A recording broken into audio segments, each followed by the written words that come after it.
ಕರಿಮೆಣಸು ಪ್ರಪಂಚದಾದ್ಯಂತ ಸಾಮಾನ್ಯವಾಗಿ ಬಳಸುವ ಮಸಾಲೆಗಳಲ್ಲಿ ಒಂದಾಗಿದೆ. ಇದು ಕೇವಲ ಅಡುಗೆ ಪದಾರ್ಥದ ರುಚಿ ಹೆಚ್ಚು ಮಾಡುವುದಲ್ಲದೆ ಆರೋಗ್ಯವನ್ನು ಕೂಡ ಕಾಪಾಡಲು ಸಹಾಯ ಮಾಡುತ್ತದೆ. ಇದರಲ್ಲಿರುವ ಪೈಪರಿನ್ ಎಂಬ ಅಂಶವು ಆರೋಗ್ಯಕ್ಕೆ ಹಲವು ಪ್ರಯೋಜನಗಳನ್ನು ನೀಡುತ್ತೆ. ಹಾಗಾದರೆ ಅವು ಯಾವ ರೀತಿಯ ಪ್ರಯೋಜನಗಳು ನೀಡುತ್ತವೆ ಎಂಬುದನ್ನು ತಿಳಿಯೋಣ ಬನ್ನಿ.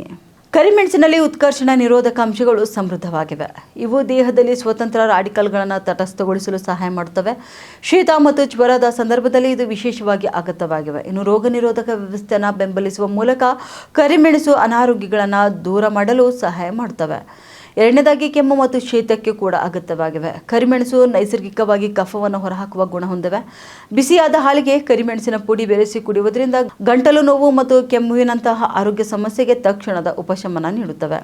ಮೂರನೇದಾಗಿ ಜೀರ್ಣಕ್ರಿಯೆ ಸುಧಾರಣೆ ಮಾಡುತ್ತೆ. ಚಳಿಗಾಲದಲ್ಲಿ ನಾವು ಸೇವನೆ ಮಾಡುವಂಥ ಆಹಾರ ಕೂಡ ಮುಖ್ಯವಾಗಿರ್ತದೆ. ಇನ್ನು ಕರಿಮೆಣಸು ಜೀರ್ಣಕಾರಿ ಕಿಣ್ವಗಳನ್ನು ಹೊಂದಿದ್ದು ಇದರಲ್ಲಿರುವಂಥ ಪೈಪರಿನ್ ಅಂಶವು ಜೀರ್ಣಕಾರಿ ಕಿಣ್ವಗಳ ಉತ್ಪಾದನೆಯನ್ನು ಉತ್ತೇಜಿಸುತ್ತದೆ. ಇದರಿಂದ ಹೊಟ್ಟೆ ಉರಿ ಮತ್ತು ಗ್ಯಾಸ್ಟ್ರಿಕ್ನಂಥ ಸಮಸ್ಯೆಯನ್ನು ನಿವಾರಿಸುತ್ತದೆ. ಕರಿಮೆಣಸಿನ ಉತ್ಕರ್ಷಣ ಅಂಶವು ಮೂಗಿನ ದಟ್ಟಣೆಯನ್ನು ಕಡಿಮೆ ಮಾಡಲು ಮತ್ತು ಉಸಿರಾಟದ ಸಮಸ್ಯೆಗಳನ್ನು ನಿವಾರಿಸಲು ಸಹಾಯ ಮಾಡುತ್ತವೆ. ಉತ್ತರ ಕರ್ನಾಟಕ ನ್ಯೂಸ್, ಇದು ಕನ್ನಡದ ಉಸಿರು.